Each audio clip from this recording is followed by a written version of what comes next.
Ito yung totoong realidad bilang isang OFW dito sa bansang Saudi Arabia sa loob ng 3 taong kong pagtatrabaho. Imbis na magpapahinga ka dahil pagod ka galing trabaho pero mas uunahin mo pa rin asikasuhin yung mga labahin mo.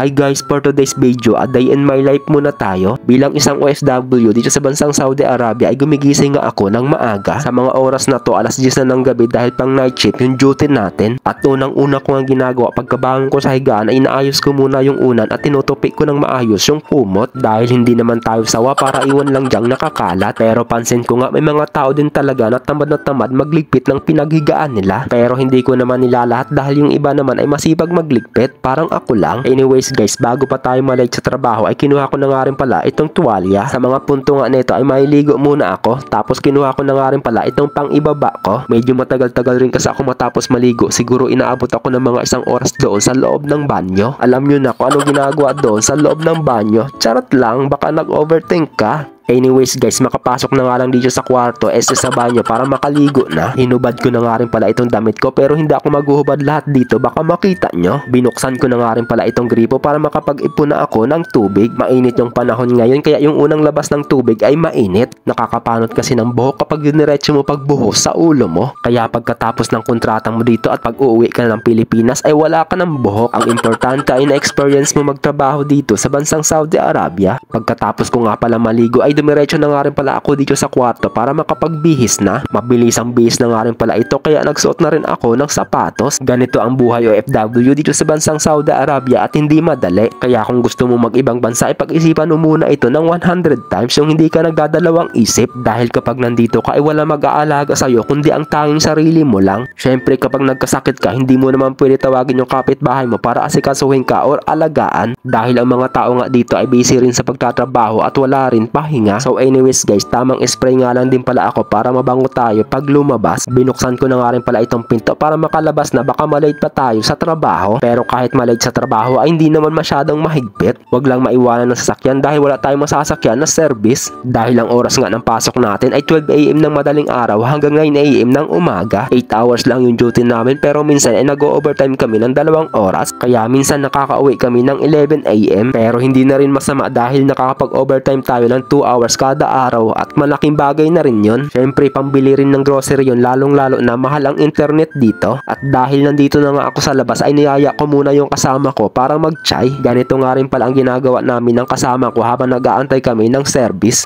Yung uminom ng chai or mag-coffee. Sobrang sarap din kasi uminom ng chai or mag-coffee kahit sobrang init na ng panahon. Ewan ko ba kung bakit. Malapit nga lang din pala ito sa accommodation namin yung pinag-chai namin. At eto nga, tamang tambay muna ako dito at tamang kuha ng video. Para naman kapag wala na tayo dito sa bansang Saudi Arabia ay meron tayong alaala. Maalaala mukhiya. At kinabukasan nga pala neto guys, pagkadating ko ng bahay, hinila ko na itong timba na may labahin. Akala mo naman ang bigat-bigat, ang gaan-gaan pala. Kapag nga pala ako naglalaba ay kinukusot ko muna or binabasa ko yung mga damit para hindi masyadong magastos sa sabon at hindi masyadong marumi yung sabaw. Ano yun, nilaga o baka tubig? Fast forward, mabilisan, inilagay ko na nga rin pala itong mga kinusot kong damit. Nakapaglagay na rin tayo dyan ng sabon na liquid para mabango-bango. Ayan, dahil mabilisan yung paglalaban natin ay nakapagbanlaw na nga rin pala tayo. Kaya sa mga punto nito ay magsasampay na lang. Ang hirap talaga kapag walang tagalaba, nakakapagod na at sobrang sakit pa sa likod. Dahil gutom na ako, buti na lang nakapagsaing tayo kanina at isinapaw ko na nga rin pala yung tirang ulam. Kaya naman kumuha na nga rin pala ako dito ng pinggan at kutsara. Nagkukross din ba kayo sa bagong sinaing? Ako kasi nakasanayan ko na yung gawin. Kaya naman tara, kain muna tayo guys dahil gutom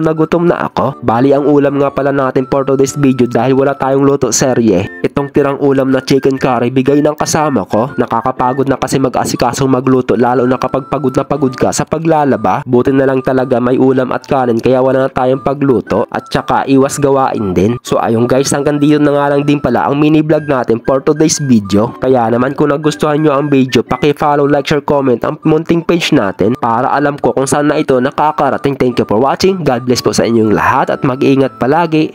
Love, love, mwah, mwah. Bye-bye!